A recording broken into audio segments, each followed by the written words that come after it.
All right, everybody. Hello, hello. Welcome into Talkin T-Wolves. I am Garrett, and I am joined by my buddy Mike Baltz here. Mike, how are you doing tonight? Wolves win. They I'm won in. tonight. They beat Great Tom game. Thibodeau, Thibs. the Thibby. The Tibby Thibby. Yes, we got a win, and it was end of the wire win, wouldn't you say? I mean, jeez. It was chaos, utter chaos, and he has to be so upset, and I'm there for it. I miss him being upset on our sidelines as much as it wasn't necessarily a amazing era. He did take us to the playoffs, Yeah. but I will say it's funny in a quarantine because the Knicks don't get a lot of national TV games, so I watch a lot. I've seen like half of a Knicks game this year, and it's fun to hear him on the sidelines because without all the fans, you can clearly hear everything he's saying. Yeah, he Like was loud tonight. at one point he kept yelling 78, which I'm guessing is a play, but it was just like 78, 78, 78. It was just like it was funny. Yeah. I thought it was funny to see him there. He always, I mean, we've said it, he reminds me of the penguin. And all he needs is a little monocle and yelling 78, 78. I think that would work for him. He's a total Batman villain. It was good to hand him a loss tonight, I'd say, yes. Oh, because it was a special thing for him, and like he's the kind of guy that holds a grudge to his grave Oh, and yeah. beyond. I Yeah. don't know if you heard any of his pregame press conference or interview, but he gave him like a one line, like, "Oh, I always hold a special place for Minnesota. I've made a lot of friends here," and that's it. Yeah. Oh, oh. So, yeah, we might as well start with the win tonight against the Knicks. It was a pretty good game. The first half we got down. Well, I think the biggest lead the Knicks had was 14 points, 15 points lead, It but looked we worse were than able to that. cut it. Was it worse than that? It felt worse than that. I mean, like at the beginning of the game. I mean, I was saying this to you earlier, but like they could not make a layup, a dunk. We just missed everything, and it looked at a certain point like I think it was early in the second quarter. They were talking about how we had 28 points or something like that, and it was like it didn't even look like we were going to be able to get to 80. So the fact that we pulled it off, and as chaos as it was at times, it was a roller coaster. It was fun, and most importantly, our young guys came through in the clutch. Yeah, I was pretty impressed with the way Jaden McDaniels played tonight specifically. I mean, he was shooting three balls in the first half. He was on fire. The way that the length that he can play with and be an impact not just defensively with his shot blocking and rebounding skills, but when you watch him play defense, like he's got those arms spread out. He looks like the albatross with these giant wings, and he's playing defense the way it should be done, right? He reminds me a lot of KG. Like he's got that length that you can't get the God gives you. And he's got it and he's playing well with it. Well, like for in the pre-Chris Finch era, he was getting one to maybe three-point looks occasionally, sometimes none for an entire game. But also, like he was hesitating, and it takes reps to get confidence. And now he's got that confidence, and he's shooting like 60% from three in the last four games. It's not a lot of attempts, but like if we can get this guy open, especially before teams figure this out completely, I mean, he just looked like a baller. He had blocks. He's everywhere on defense. We're giving him the assignment of their best player in a lot of cases, and he's coming through. He didn't shut down Harden, but he played amazing against Harden in the Nets game. Yeah. And the final score of the Nets game was not indicative of how that game was. No. That was a game that was contested for three quarters, even a little bit into the fourth before they kind of blew it open a little bit. But a lot of that is Jaden because he was frustrating Harden, and you could tell like there was a couple times Harden backed out of his drives and moves and passed the ball because he's like, I can't get past this guy, and that never happens with James Harden.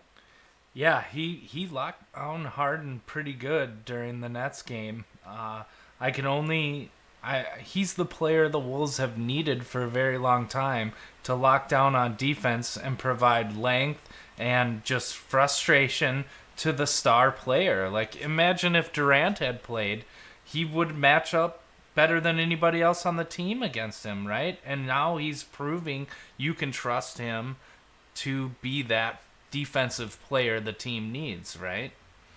Yeah, well, and going forward too, it's like you got Jaden. Jaden can guard those threes and fours, and he can stay with a guard as well. But like threes and fours is where he's going to get a lot of assignments, like those wings and maybe a power forward. But like we've also got a Kogi when he comes back to guard guards, and very few teams have a key defender that can guard 1, 2, 3, and 4, maybe 5. Like that's a big thing, and like when we get a Kogi back, that's huge for us to be able to put that kind of lineup out. I mean, everybody. I don't know if we're going to talk about the trade deadline or anything like that, but like, the Nuggets got Aaron Gordon, and everybody's like, okay, they just gave up Gary Harris. This is highway robbery, whatever. But what people are forgetting is that Gary Harris was their guard stopper. And he's a big reason, even though he wasn't shooting well, he's a big reason why they went to the Western Conference Finals last year. Because he's going to guard Lillard. He's going to guard Steph Curry. He's going to guard all these A-list guards. And now they have Aaron Gordon, so he can guard LeBron and Kawhi and whoever. But no one can't think. I'm spacing on who's their point guard. Jamal Murray. Jamal Murray can't guard a stick. So they are going to be hurting a little bit there. And I think the Nuggets will be fine. But, like, I feel like people kind of lost that in the translation of the move. And I'm kind of glad we stuck with the team we have. I would have been heartbroken if we gave up Jaden. Yeah. I would have been okay with Beasley if we got something really good back. But I don't think that offer was there. Not a lot of teams are selling with this play-in tournament because everybody's like, well, we could be the 10th team and maybe get into the playoffs. So there's just not a lot of sellers. No, I'm really happy that the Wolves didn't trade away their young talent like Jaden McDaniels or Jalen Noel or even Naz Reid for that matter. I did do a video with my buddy Kevin where we broke down trades, but to your point, like, it is important to recognize just because they didn't make a trade doesn't mean Gershon wasn't trying, right? I think you're right that there probably wasn't a lot of offers there. And realistically, the only players that they could have gotten something for was Rubio, maybe. But what would they have gotten for him? A second-round pick? Maybe some cap relief for next year and not have to pay him the upcoming season's salary that he's owed. I mean, there really wasn't that much on the board. Nobody really wants Culver. Although if I was the GM, he'd be the one player I'm trying to get rid of, and I'd give you give me a penny and I'll give you Culver because that's about what he's worth to me. But I mean, even a Kogi you could get something for. It's just their value is at the lowest point right now. Those players. So yeah, there wasn't that much that they could trade and get back that wasn't going to help this team in the long run. Keeping Rubio helps the development of Anthony Edwards, right? I mean, it's always been said Rubio is like Anthony Edwards' mentor this year. Yeah, they're like this, and they both help each other out. And Ant has talked many times about Rubio helping him out, and Rubio has talked about Ant helping him out. They kind of go hand in hand, and Rubio has been playing better since Ant's been starting. And there's a direct correlation there. And as far as like the trade market too, like I was saying, the good team, everybody thinks they're going to be in the play-in this year. So if they're going to trade for anyone, they want a playoff-ready player. Mm-hmm. And then the teams that aren't going to make the playoffs, they want to pick if they're going to take Culver off our hands. And Roses, I think, is too smart for that. He's like, well, we're not paying this guy a lot. Let's keep him here. Maybe he develops, or maybe he becomes a trade chip later on. Yep. But like right now, none of that's worth it. And like teams definitely did call about McDaniels and Beasley. Mm-hmm. And I think it was smart because do you remember before the season when people were kind of like, oh man, we paid Beasley that much? Yeah. And now it looks like a steal. It is a steal now. Now you have a your scoring two guard that was playing before the All-Star break, before his suspension, was one of the best in the league, right?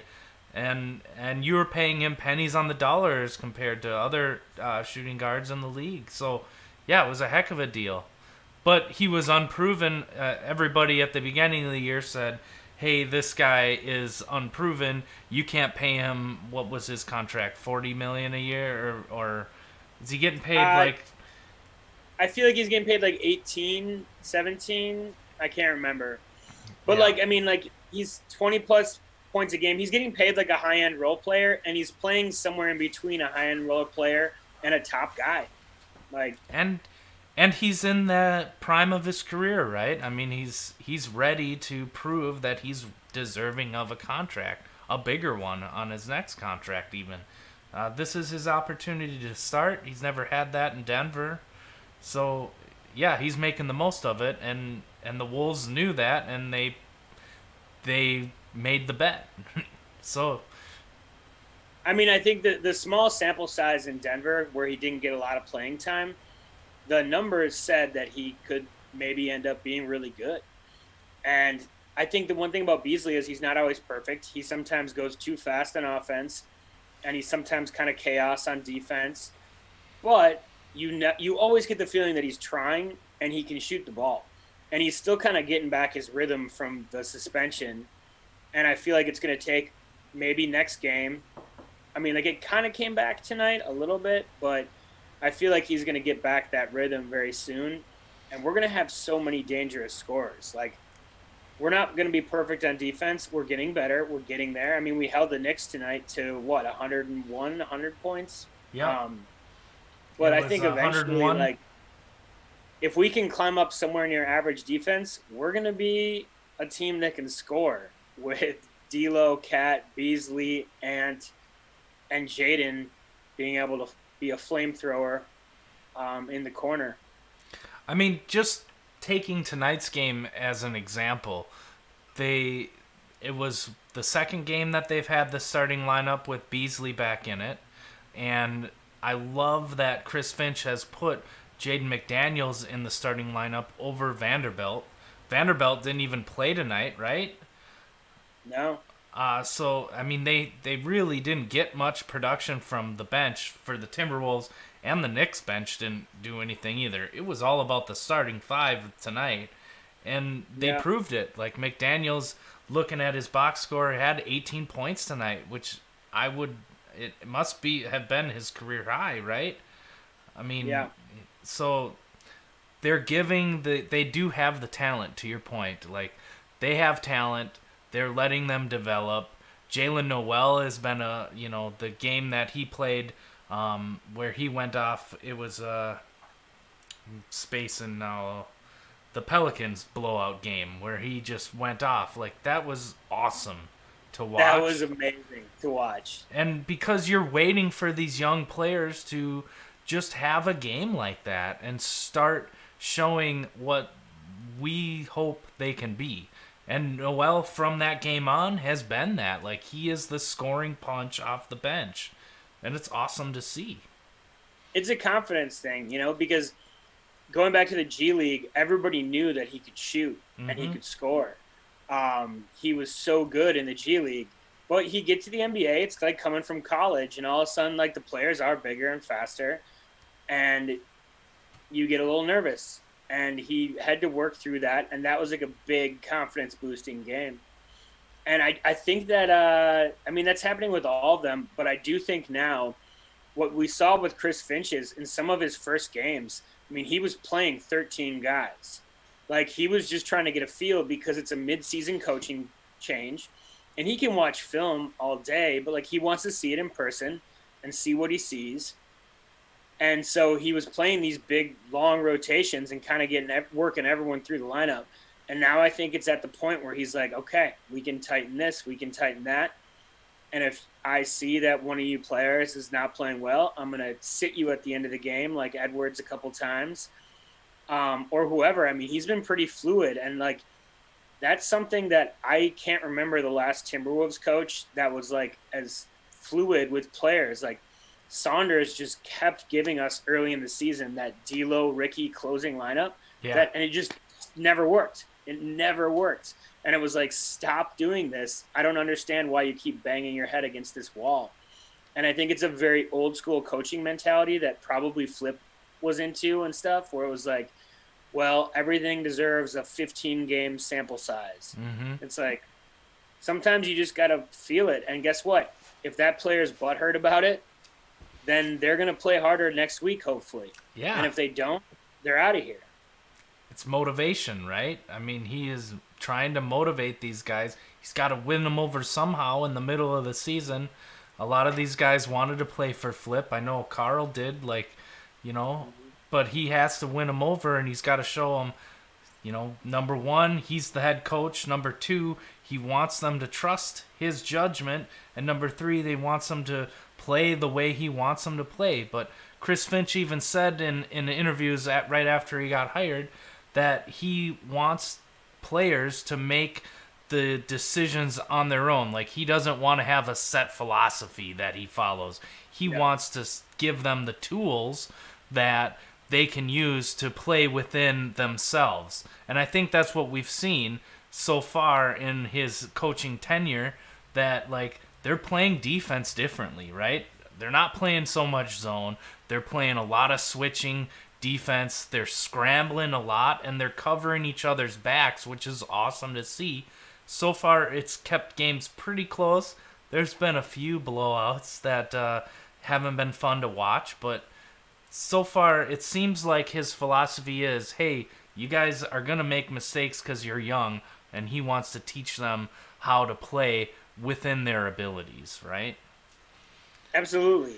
And, like, people, it's like you think that this coach or teacher, like back in the day, like, okay, this person's really nice, but they don't ever bring out the best in you.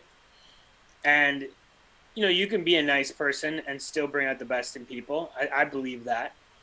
But, like, some of the coaches and teachers that really challenge you are the ones that get you. And I think that, I think he's challenging them a little bit. Like, you can kind of see the subtle differences.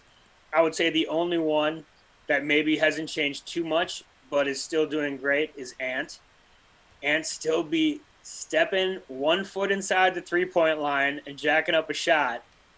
And you know that every time Gerson Rosas is just, like, hiding his face. It's like he wants that Houston mentality. You're either shooting a three, you're shooting a layup, or you're getting to the free throw line. There's no in between. And I think that if Ant works to get those better shots, I could see him as like a Russell Westbrook. Russell Westbrook, what does he call it? He calls it the cotton shot. The cotton shot. I don't know why. I haven't heard I remember that. hearing the story, but like where he like goes like he's just gonna like drive with reckless abandon, and then he pulls up like 6 feet out. Mm-hmm. I think Edwards should work on that, because when they do pack the paint, it would be nice if he just had that off-speed pitch where like he's going and it looks like he's just like reckless abandon towards the hoop. Oh, that was amazing to watch, by the way. Yeah. It looks like he's just going for that. And then he pulls right up and has that little floater. And I think that's a shot that he needs to develop, because if he can develop that and get a little tighter with his handle, he tends to be a little loose with his handle. Mm-hmm. I mean, the dude's going to be a 30-point-a-game game wrecker. And his playmaking tonight, that pass, was it Noel? Yeah, he passed to Noel for the three, right? Or was it Beasley? It was Beasley.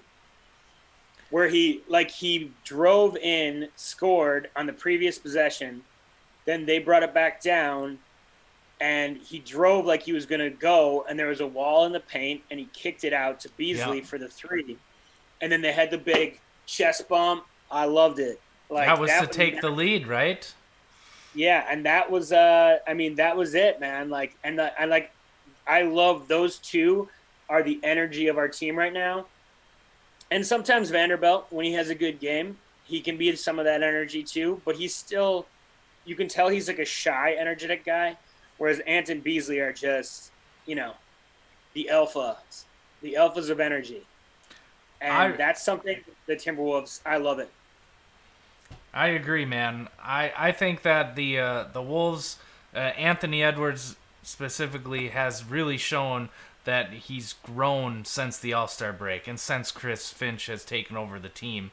He's really driving to the basket more, right? And what did we say at the first half of the season was he's not finishing at the basket. Like he had all this athletic ability, but he couldn't finish at the basket and he wasn't drawing the fouls.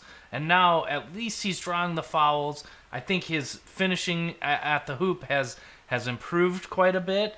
I mean, he pulls off some amazing layups, and his slam dunks, as you saw, are crazy. But his ability to finish at the hoop has gone up, and he's drawing more fouls. I still think that he could be that Russell Westbrook getting to the free throw line quite a bit more than he does now. Like, how many times did he get there tonight? I can't see. I think he was... Where is it? I feel like it's a little bit the calls he's getting too. He was 4 for 5 at the free throw line tonight. I mean, 2 times. That sucks. 3 times. He does not get calls. Him and Carl early in the game, Carl was getting upset, and part of it is I think that like he's from New York, he likes showing out for New York. He's had some of his best games there, or like in New York or against the Knicks. And he loves playing them. And early on, I mean, he was getting fouled. It was like Jim Pete was even a little upset one or two times. And so he was going over there and like doing his thing. But overall, he's been so much more mature this year and been more of a leader, which is great to see. Because he's, I want to say, is he 25 now? Carl? Yeah. Yeah, I believe he's 25. So he's coming into that, like he's a leader. And like we forget that the dude is 25 because he does seem a little more, kind of came into the league seeming a little more mature. He was like so well groomed early on. Like he could talk to the press and like, it's been nice, as messed up as it is to say, to see him kind of open himself up in like pre and post game and interviews and in between this year. And I know it's because of a tragedy, but like those first years, he was always just giving the perfect answer. You know what I mean? Like whatever some expert would tell you to say, and he was good at it, but it was kind of boring. And like now he's like, he's honest, like about what we need to fix, what's good, what's bad. And, I just think he's a smart dude who's had a very tough year, and now he's expected to be the veteran leader at 25 years old. Is it crazy to just think that he's been in the league? This is his 7th season. 7th season for him, and he's only 25. I mean, that's a one-and-done player, I know, and Kentucky's famous for it, but I just think that's crazy to think that he's been a Timberwolf for 7 years. And he's only 25. And you're right, this year he seems far more mature. Obviously, the tragic loss of his mother and other family members probably contribute to the maturity of that young man. And speaking from somebody who's lost their mother, like, yeah, it makes you mature when you lose a parent. Because it is, no matter how you look at it, it's a growing up point. And I think... From what I can see, just from a spectator and fan, the dude is taking it in stride and trying to be the best person he can be. So, more power to him. In a year that's been nothing like anything else, it is good to see him playing such good basketball and doing it in such a mature way, I guess you'd say.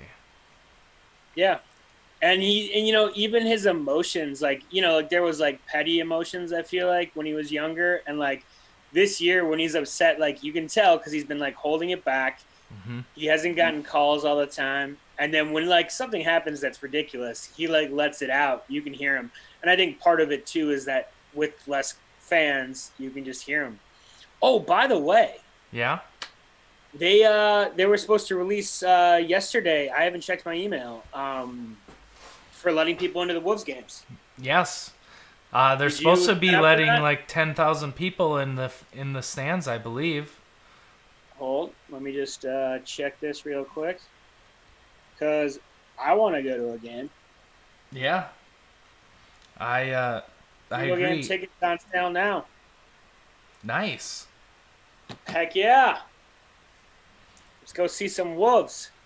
I would love to see I would love to see Anthony Edwards in person. That's for darn sure.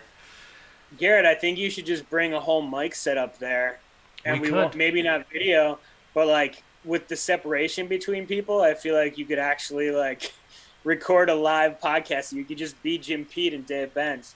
As much as I like listening to Jim Pete and Dave Benz. Yeah, that would be fun. They might look at me and ask for my press pass, which I don't have one. I mean, yeah, I don't have one. Monday, April 5th, Sacramento Kings. I might have to do it. I imagine that's a game that wouldn't have been sold out in past years, but this year might be hard to find a ticket as the first game, including fans in the stadium.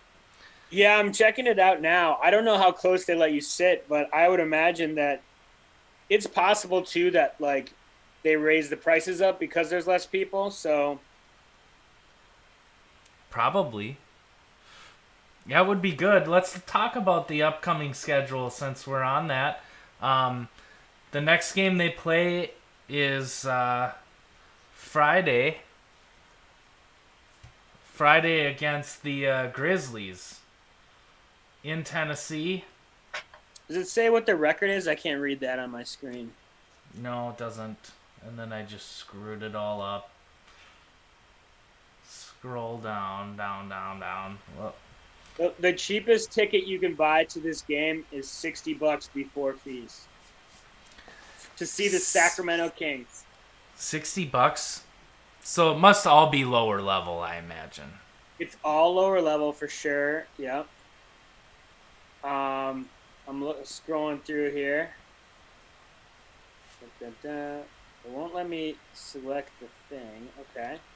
Well, here, let's just look. We can get tickets. Single game tickets.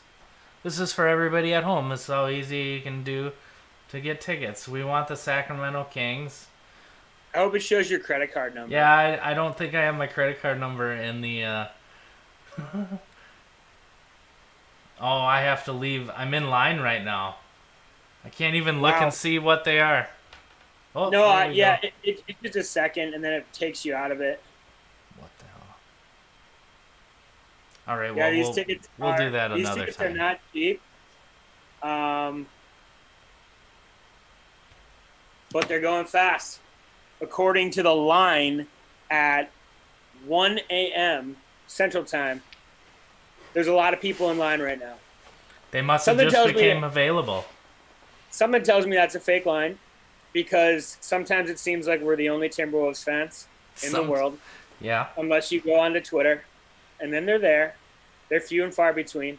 If I make a comment in defense of Anthony Edwards on Twitter, I will get 50 negative responses from the NBA and 1 like from a Timberwolves fan every time. Yeah. The rest of the world really doesn't care for the Timberwolves. We are kind of the joke of the league.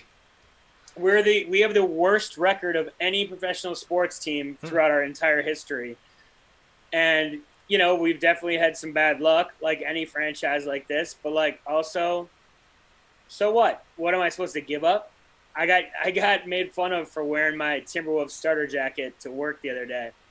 people were like, "How can you wear that?" And I was like, "This is, you know what fan stands for? It's a short for fanatic. That's what this is. We're Right. all crazy." And guess what? It doesn't make me feel better to go to another team. Portland's my second favorite team. I love What? Portland. You don't like They're Portland? no, they're in our division. So what? That They're has a like big part of it. That's a big part of why I don't like them. divisions don't mean anything in basketball. And Damian Lillard is awesome. He I is don't know how very many. good. I No, love Damian. Portland. Oregon is my favorite state in the U.S. If the Trailblazers are on, just turn on the fourth quarter because Yeah. the Dame time thing is real. It's 100% real. That dude will have 7 points going into the fourth quarter, and he'll end up with 28 every time. He'll hit clutch shots. He took a charge the other night. I can't remember who they were playing. It was a couple weeks ago now. And he hit a shot, then took a charge for the win. And he's barely 6 feet. He's 6 feet in heels. And the dude just plays. He balls. And I like that. And divisions mean shit. It's not football. It's not the Packers. Divisions mean shit in basketball, like, really. And, that's one thing we don't really talk about. The Timberwolves get screwed. And this is every single season, not just in the pandemic. But you'll hear Jim Pete mention it on the broadcast every once in a while. We so rarely get a section of home games where we're like home for 6 days. It's always like we're in Los Angeles, then we're home for 1 or 2 games, usually one. Then we're going to the East Coast. Then we go south. Then we come home for a game. Then we go somewhere else. Then we come back home. That's their whole season. Like, they never get these stretches like other teams do. And, I mean, that's an underrated skill, especially in a pandemic when they're going to these cities like LA and they can't really do anything. And I think that's a big deal that people forget about when they talk Timberwolves, is like, that makes it hard. Yeah. I just think everybody thinks we're a laughing joke of a franchise, and we can both agree we have Glenn Taylor to thank for that. I would assume. I mean, and David Kahn. And David Kahn. I almost forgot about him. Most likely. I mean, it was Glenn Taylor. We could even thank Mr. Minnesota. Our old GM, Kevin McHale, the guy that made the Joe Smith trade.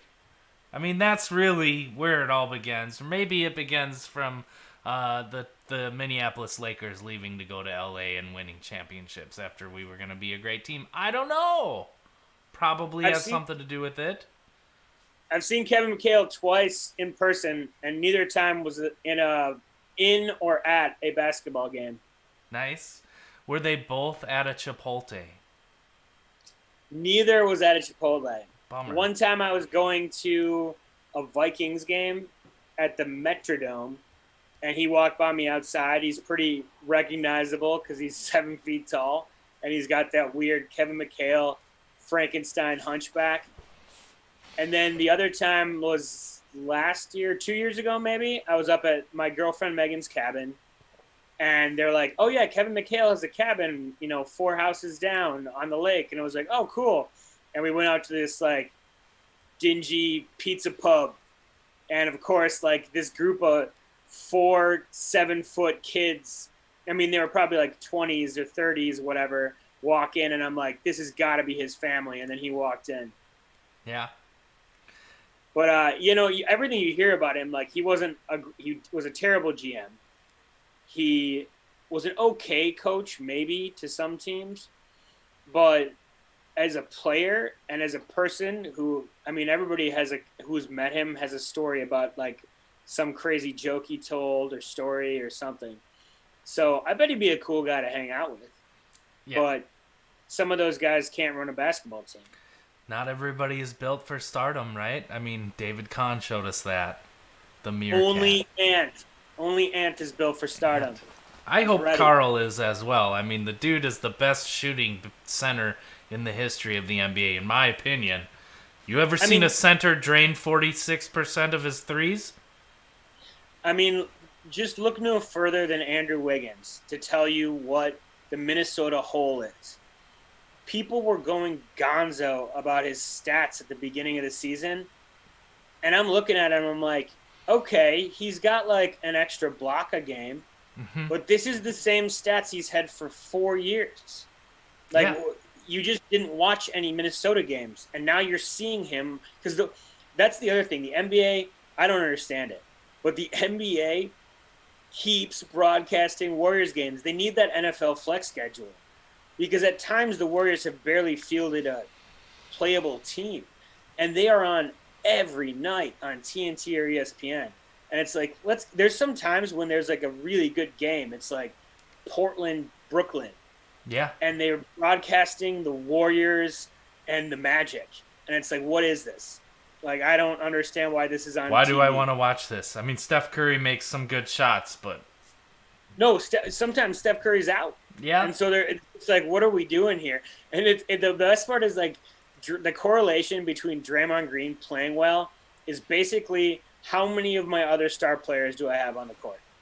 It's like, is Steph there? Is Clay there? Is KD there? Because if only one or none of them are there, I am literally not going to try.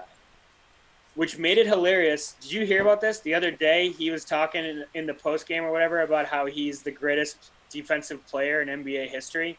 No. And people were like, I mean, he has a case. But, like, here's the thing. All of the greatest defensive players in NBA history did that for at least 8 years. And Draymond did it for 5. Like, did he win? Has he ever won Defensive Player of the Year? I don't think so. I don't believe so. Maybe once. But then that makes sense that he would think he's the greatest defensive player in the year ever of all time. Of all time with 0 DPOYs. I mean, there's someone that could make a case based on his 5-year stretch when the Warriors were hot, but 5 years is not enough. And even I think it was the 4th year. There was one of the years where like he basically phoned it in. I think it was after the 73-win season. He kind of phoned it in the next year on defense until the playoffs. And then he came back. But, like, like Draymond is one of those guys like Doncic and Jokic a little bit, but he's been better the last year and a half, where, like, they literally just show up completely out of shape, and they're like, playing games. That's how I'm going to get in shape. That's how I'm going to be an NBA player. And you just think with the millions of dollars and everything, it's like, what if you came into the season in shape to begin with? Don't you think that could be like a big step up? Like, guess what? The best player in NBA history, don't at me, is LeBron James. And that dude works on his fitness in the offseason. And I know he had the injury, but the dude's got more miles than anybody in NBA history. He's played like 4 seasons playoffs. Yeah. And so, he comes in hot. And like, if you just tried, I mean, some of these players like I think Luka will get there, but like, it was very clear that he was out of shape to start this season, which there's no excuse in a pandemic. Like, you're not going out, like, get in shape. Like, you're young, do it. I beg to differ only because I was in the pandemic as well as yourself and everyone else, and I didn't seem to come out of the NBA into the NBA season in shape this year. I feel. Were you getting paid millions of dollars? No, it wasn't millions of dollars. Unemployment was nice, but no, not quarters of millions. Quarters. Yeah. So I have a couple things since we're on the LeBron topic. Do you buy any of the talk about LeBron recruiting Steph Curry? I haven't heard too much about it. I think I saw a tweet. You mean like the All-Star Game stuff? Yeah, like them being buddy, and then there's been some memes and like funny videos of like when the Lakers were playing Steph and he was like looking over at LeBron's bench while they were all having fun, and he it was quite obvious he's sitting there going, I wish I was over there having fun instead of getting our butts kicked right now. Yeah, I mean, they're both from Akron. Akron. Sure. I think. They're both from Akron. Hey, you get paid the millions of dollars to get in shape off season. I don't. Right. So, Right. But yeah, no. I mean, I could see it happening, but I think it would take at least one more season of the Warriors being bad, because when you're on this dynasty for 5 seasons, and like it really started the year before, when I think the year before they won the finals. I think they like nobody saw them coming. I feel like they beat the Spurs. They beat someone good, not the Yeah. Spurs. They beat someone good, and when you're on that team for 5-6 years, it takes 3 years for a player to be like, okay. Because for 3 years, you're just like, okay, this year is off, but we're coming back next year. We're coming back next year. But if next year starts and Clay's not the same, or he gets injured again, I think it wouldn't take much. And I could see Curry being like, Curry like literally just wants to have fun. And he's a first ballot Hall of Famer, multiple NBA champion. Oh, yeah. I want to see. That's the team I want to see, but I want to see it somewhere shitty. Right. It's probably not Minnesota. We're not that lucky. Maybe it's the Magic. Maybe it's the Hornets. But, like, I want to see, like, LeBron, Curry. I want washed-up all-stars.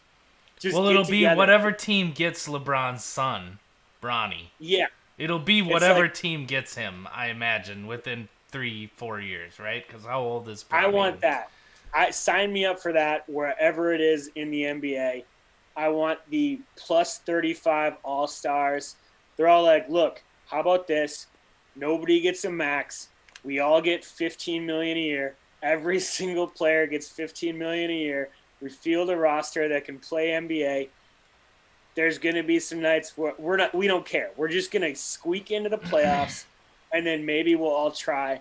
They're going to juice us up. The NBA is not going to care because LeBron's 41. Yeah. It's going to be great. Like, sign me up for that team. Yeah, I could watch that. I could see that happening. I think that the NBA might that could be the end of the super team era that has been around for the last decade. Because I would imagine the NBA would have to say, like, we're going to make some kind of rules where it says you have to have a max contract player on your team.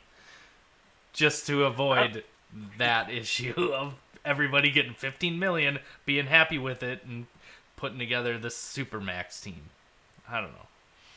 I am the number one LeBron stan in the world, but at the same time, like, I don't know. I just feel like he's gonna be a great GM someday. Yeah. But like, they give him all this credit for starting the super team, but that's not true. No, Boston did it. Dude, the Lakers tried to do it. Do you remember when the Lakers had Gary Kobe, Payton, Nash? No, when they had Kobe, Nash, and Dwight Howard, and people thought that was going to be a super team, and then Nash and Dwight Howard were just like fucking nothing. Ooh, can we swear on this? I can't remember. I'm pretty sure you can. You've said it a couple of times already. The Lakers did it before that, dude. When they had Gary Payton and Karl Malone and Shaq and Kobe. Rick Fox, Robert Horry. I mean, that was a super team before the super teams. I'm reading KG's book right now, and he even says in the book, he goes, he has a section of all about LeBron and how great LeBron is and respect he has for him. But he even says that before putting together a big three, it was the Celtics who did it, and it was KG, Ray Allen, and Paul Pierce. And did you know that Paul Pierce and KG actually met up when they were playing high school ball and became great friends? KG went out to LA to meet to play in a summer league with Paul Pierce, and it's a really good story. There's always the story. These things get planned over years. Oh yeah. And it's cool that they were able to go back and play in Boston together, because it's something that what KG reveals is they had talked about when they were 16, 17 years old, right? I mean, so it makes sense. You made quarters of millions during the pandemic. Quarters. So you gotta lend me this book when you're done. All right. Because I can't afford it. We'll start a GoFundMe pay. We'll start a GoFundMe to buy the book KG A to Z. GoFundMe bolts. Thank you. Give me that money. I got one other question or just a tidbit I wanted to tell you. I saw a stat, and I'm really hoping it's true, that at the trade deadline, you remember Gary Trent from the Timberwolves, right? The Rhino. Apple Valley, Minnesota's own Gary Trent. Gary Trent. Yes, got my attention. His son also played for Portland, same team he played for, correct? He got traded. I believe it was Gary Trent Jr. got traded 42 games into his Portland career to the Toronto Raptors. That is the same amount of games that Gary Trent Sr. played for the Portland Trail Blazers before he got traded to the Toronto Raptors. That's crazy. The Toronto Raptors existed when his dad played? Right? That's the first thing I thought of. I'm like, really? The Raptors were around? But yeah. So what were they, like 90, 93? Yeah, it had to have been 94, 90. Yeah. All right. I can pull it up if you really... I'm really going off of just a... No, it's fine. Instagram look. It doesn't seem like his dad could have played for the Raptors, but guess what, Garrett? We're older than we think. Yeah, yes, we are. Especially you. Especially me. Especially you. More so me. Yeah.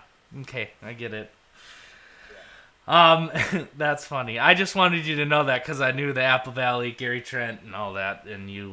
No, I love him. That. Well, like I said, Gary, the Portland Trailblazers are my second favorite team, even though they're in our division. And I like the fact that, I like Lillard and McCollum. I like a lot of their role players. I like this role player Melo. I'm into it. I've never really loved Melo since Denver. I liked him in Denver. And then when he went to the Knicks, I was just kind of over it. And he was just kind of overrated, it seemed. But him as a role player, it seems like every time I turn on the game, Melo is scoring like 16 points in the second half and just being clutch. So I love Melo as a role player. I liked Gary Trent. Norman Powell's a good call for them. I don't know how much it moves the needle. But, yeah, I don't know. That's just a fun team to watch on any given night. And if you're listening to this, for the 7 to 20 people that ever listen to this, or hundreds, I don't know. It's thousands, maybe probably hundreds. A quarter of millions. Millions, quarters of millions of listeners. Probably. To the quarters of millions of listeners, if you haven't watched any Portland this year, even if you can't stomach a whole game, turn on that fourth quarter, damn time, enjoy. You're welcome. Yeah, I agree. You're welcome. I really don't have anything else. This might be live. I think it is. It says there's a red dot. Probably is. I was trying to find the just to confirm the whole Portland Gary Trent thing, but I can't. It sidetracked me. But I do want to piggyback on what you said about Melo and the bench player. Like, he is a good bench player, but they almost like... I don't know if he has a deal with Portland that says maybe he wants to show up late to games, like to the beginning of the game, just so he doesn't have to be there as long. Maybe he's got other shit to do. I don't know. Right now it's tax season. Maybe he's an accountant on the side, but he's coming off the bench and then he plays, and then he's like their third leading scorer every night. So, I think he's a chip on the shoulder player. Like there's certain players where Westbrook can be this, and Westbrook's been turning it on as of late. And I think what happens is some of these players, when they get into a game, a season, a stretch of games, they're not really trying because they're like, I've already proven myself. People know who I am. I'm an MVP. I'm a playoff player. I'm a whatever. And then all of a sudden in the third quarter, in the second half of the season, whatever it is, they're like, people aren't putting respect on my name. And that motivates them. And, I feel like I played nowhere near an elite level. I played intramural. Basketball was not my sport. I loved it, but, I wasn't the best at it. But, I definitely played up to competition. And if I was playing someone bad, I probably played down to that competition. And certain players are like that. And it's like, you're like, oh, wait a minute. Like, I'm going to try now. And I think Melo's one of those. Westbrook's definitely one of those. Westbrook sometimes will come into games and it looks like he's definitely going 100 miles an hour, but he's not trying 100 miles an hour. Like, he's just kind of like flying around doing nothing. Yeah, I can honestly say that I always just played shitty. I never played up to my opponent's talent level, mainly because I just played shitty. I definitely did in tennis. In tennis, if I was playing someone good, I played a tough game even if I lost. If I was playing someone bad, I was getting wide open looks to smash, and I smashed them right into the net, out of bounds. I broke 2 rackets, maybe 3 that I can remember. One of them in a game, couple in practice, where like I was losing to someone that on paper I should not lose to. And I was hitting terrible shots. And at the same time, sometimes I'd come back in the second set and go 6-0 because that's the kind of player that I am. I need that chip on my shoulder. And yeah, I don't know. Melo's like that. I feel like I'm trying to think of a Timberwolves equivalent. Like if there was one that was like on the Timberwolves that was like that. It's maybe Wiggins a little bit. And like you don't think of it that way. But Wiggins always played best in Toronto, his hometown. The Cavs, who traded him. Yep. The Lakers. Now, yeah, the Lakers for some reason. him. Like maybe he just liked the Lakers. I don't know. But like he always played better in these situations where all of a sudden it was like someone shook him and woke him up. Yeah. Just so you know, this is Talkin T-Wolves, not Talkin Tennis. So no more Talkin Tennis. It's just Talkin T-Wolves. Yeah, that's a good overhand. Nice. Real nice. Well, yeah, like, do you want to talk tennis? Nope, I don't know shit about tennis. I don't have not a good backhand or forehand or overhand, if that's a thing. Or serve it. Footwork. Yeah, can't do it. I fall. Good slice up. Good slice. Real good slice.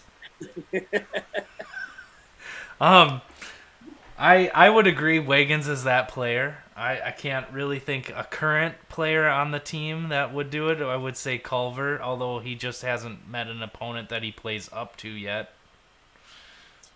Yeah, it was interesting. Not tonight, but the last game, Culver started out so bad.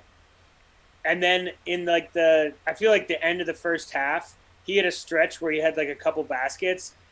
And Benz and Peterson were like, oh, it's good to see Culver have a good game for once. And it was like, what are you talking about?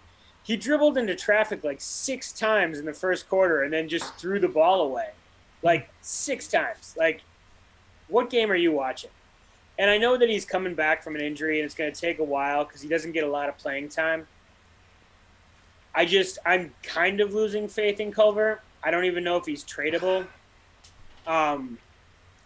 I mean, like, this never happens with young players because their contracts are so favorable. But, like, if they bought him out, I'd be like, okay. Like, that's where I'm at with him right now. He could be the first player on a rookie contract to get bought out. They're like, look, we cannot afford this $1.8 million. We are paying Jake Layman to do our laundry. Yeah. $9 million a year. But we cannot afford this $1.6 million. Oh, Culver, we're better off. We're going to use that money. We're going to rent everybody a limo to get to the stadium for the rest of the year. That's going to serve us better. I don't know. Shout out to Jake Layman, though. Like, the other day, I'm in a group chat with our friend Steven Wilson, our mutual friend. Yeah, he'll be on the show soon. Yeah. And he was like, he hasn't watched much of the Wolves this year. He's been more into the Wild. You turn on a game, and I think he started watching when they weren't playing Layman, and he turned on a game and he's like, who's this Layman? Who is this? And I was like, you mean the best white dunker in the league? Third best? Maybe. I like that Layman, if he gets playing time at all, always seems to get a dunk in. Yeah. I like that. There was a couple times tonight that I don't know why Ant didn't dunk it. And he tried to I think that they're in his ear so much about playmaking that he's always looking for the pass, which is good. But there was like at least one time that I remember in the first half, he was there, just dunked the ball. I don't know what happened.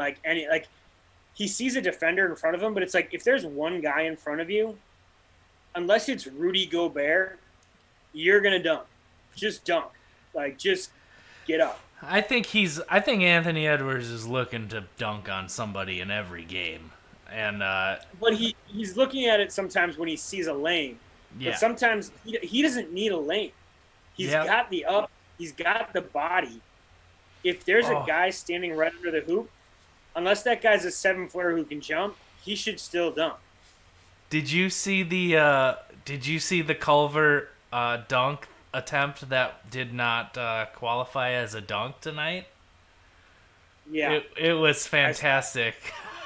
It's going to be on Shacked and a Fool, and it deserves to be on Shacked and a Fool. I think Jim Peterson, or I think it was Jim Pete that said he had the opening but not the athleticism to finish it, not the talent. He said he ran out of talent on that dunk.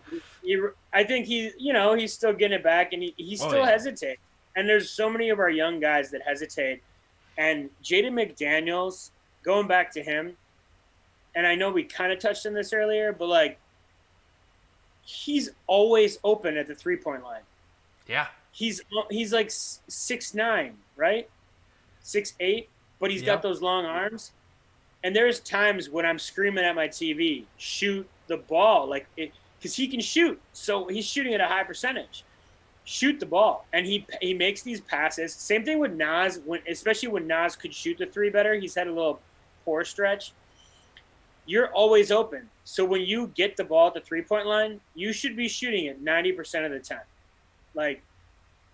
Unless you see something like a wide open shot under the hoop, shoot the ball. Yeah, I agree. I think that he needs to just shoot the ball, hesitate less. I think Jaden McDaniels has been hesitating. Oh, the last 3 games he's been on. Yeah, he's definitely been playing more with an offensive mindset now that he's in the starting lineup, which is good to see. That'll bring me. My last question for you as we come up on almost an hour here, Baltz. We did it. Yeah, we did it. I thought I would ask you the question, what's the most impressive player that you've seen since the All-Star break on the Timberwolves? I mean, since Chris Finch took over, they're playing kind of a different style of basketball. Who has been the most impressive to you? We'll just say since the All-Star break because it's easy to say.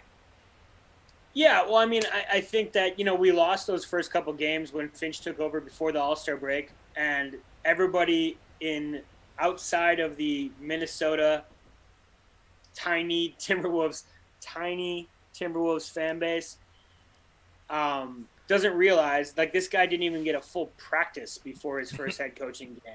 Right. Because of COVID protocols. And since the All-Star break, there's been so many positive changes. But I think it's very close between Ant and Jaden. Because Ant has really stepped up. Tonight, he was so big on D down the stretch. And Jaden McDaniels had a more solid overall game tonight. And he might be the most impressive player. But Ant has been big with these little steals and hustle plays down the stretch. Jaden's doing it all game. I'll give him that. But there's something to be said about a superstar player who at the end of the game is knocking a ball off someone's knee, is getting these steals for wide open dunks. To me, you can go to any play, but to me, Ant won us the game tonight. And for a 19-year-old kid, I'll take that.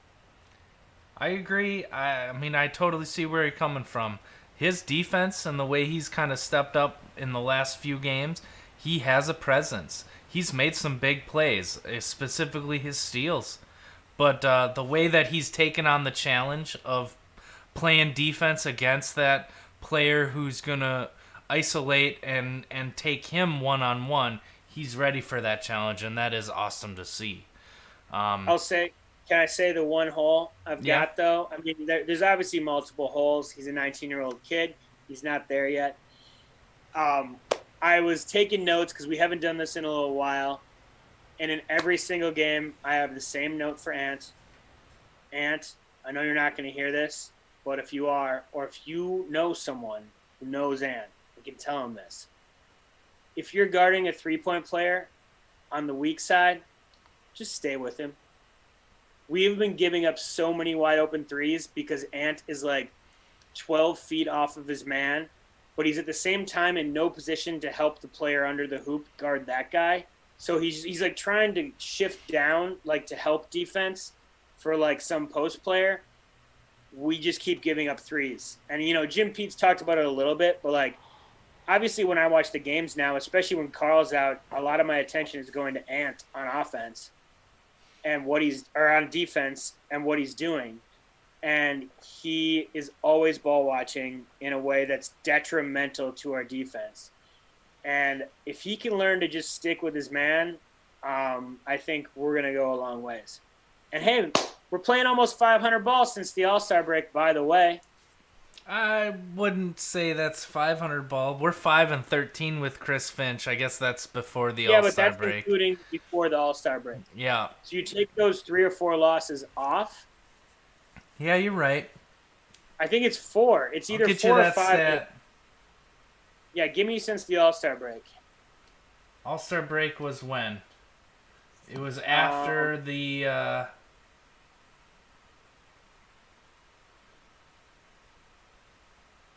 Wasn't it... Records. February 28th?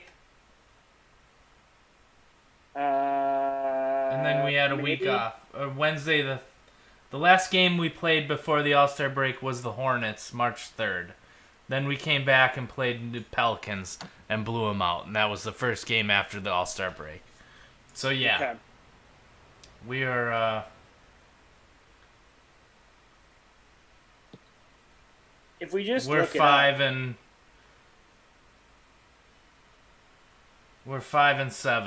since the All-Star break. So almost 500.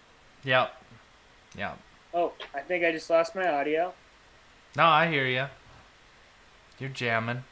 You hear me? I'm gonna do this.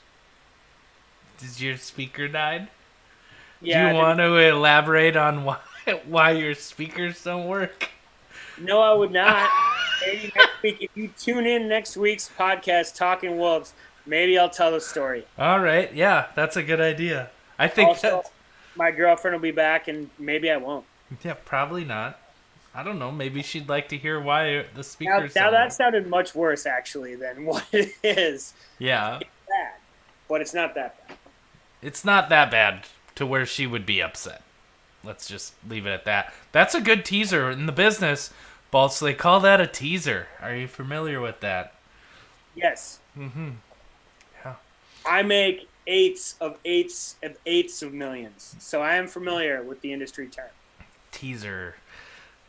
Yeah, buddy. Well, this has been fun. What a good discussion about our favorite team, the Timberwolves. Wolves win! Wolves win. Things are looking up. Let's look forward to the next game, whenever the heck that might be. What did I say? We play the my computer just flipped on me again. Cinnamon Bits. Baltz. Are we live? We play Memphis. The Washington Generals. That's Generals. Or the... Going to be the worst Wolves loss of the season, to be honest. Nobody saw it coming either. But put money on those Generals. The Generals will win. We guarantee it. The Wolves will put up a good fight, though. Yeah, there'll be 2 ladders involved. It's going to be great. All right, man. All right. Thank you, guys. Thanks for watching. We'll see you all later. Take it easy. Talkin' to you.